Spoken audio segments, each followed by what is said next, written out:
I'm confused, but can someone please tell me, did World War III start today? And amen. And boom, shakalaka. Can you give the Lord some praise in here today? The big news that nobody was reporting on at the beginning of the day was how we had not one, but two Nord Stream pipelines, the pipelines that link Russia to Germany, happened to spring a leak and then literally blow up. Now, when you take that with the fact that we've had over 8 refinery fires in the Americas over the last 3 weeks, 2 in the United States, the South America, and other places, this is very strange. It seems to me as if an energy war is underway, where we are going to have a very big problem with refined fuel by this winter. The fact that you had the Nord Stream pipeline blow up, 2 of them blow up today in the middle of the Russia-Ukrainian crisis is very strange. And I don't think it's a coincidence. And immediately the rumors started to fly. Who sabotaged those pipelines? Was it Ukraine?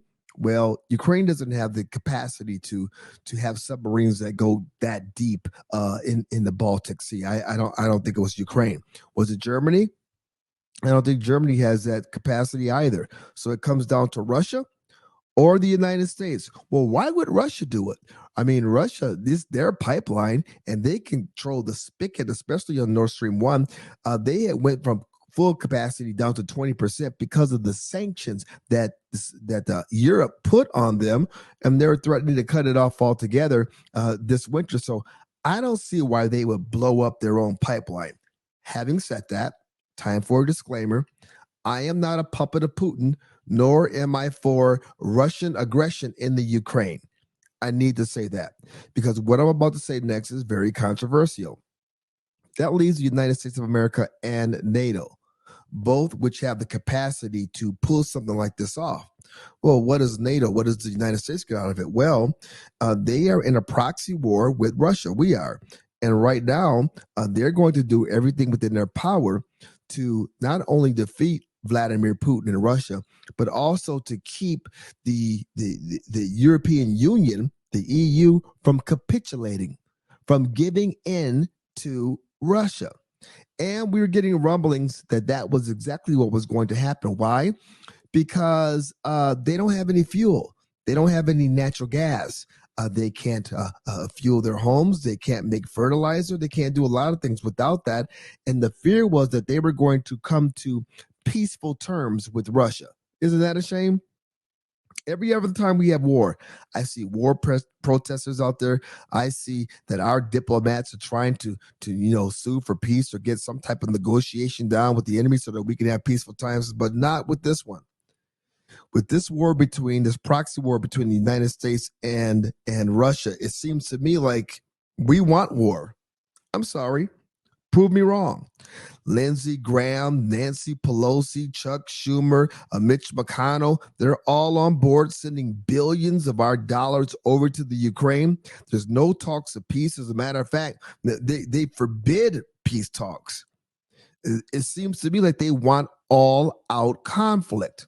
So you got a lot of Europeans today that are pointing at the United States and saying thank you. As a matter of fact, one of the politicians in Poland came right out and said, thank you, United States, for blowing up the Nord Stream 1 and 2. Really? Really?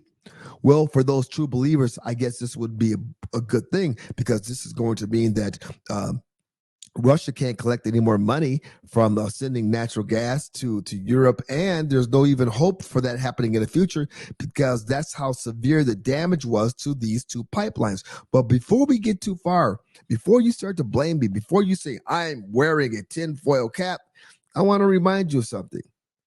President Biden said early this year that if Russia were to invade Ukraine, there would be no Nord Stream 2. Check this out. Let me answer the first question first. If Russia invades, that means tanks or troops crossing the border of Ukraine again. Then there will be no longer a Nord Stream 2. We will bring an end to it. How will you do that exactly? Since the project and control of the project is within Germany's control. We will, I promise you, we'll be able to do it. Well, that certainly sounded very ominous. We've seen President Biden kind of make these type of statements before, and we kind of ignored them. But in light of what happened today, I got to go back and see that this was kind of planned out. He wasn't the only one that said it.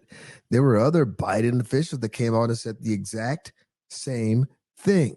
So, wow. What are we looking at here? We're looking at a Biden administration that is bound and determined to, I believe, go to war with Vladimir Putin and Russia.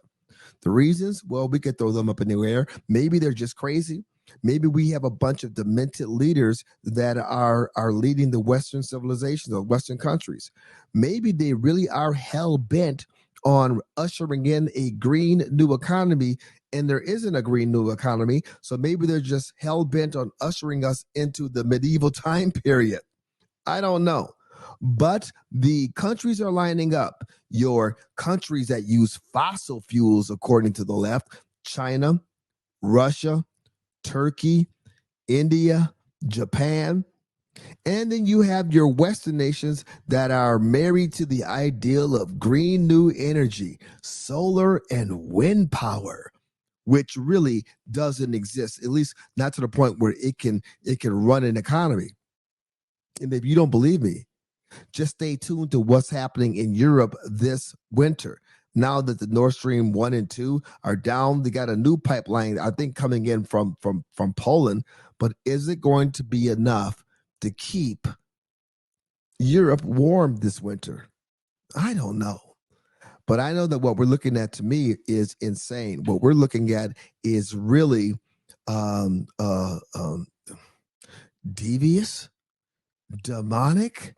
We've got refineries that are on fire. We got food processing plants that are on fire. We've got pipelines that are being blown up. We got pipelines that are being canceled here in the United States of America. And we're supposed to just think that this is business as usual. I don't think it is. So fasten safety belts. Things are going to get very, very exciting between now and the midterm elections. My name is James C. Harris. This is my YouTube channel. Make sure that you subscribe to it. Hit that notification bell every time we put up a new video. You will be notified. Until we meet again. Wow.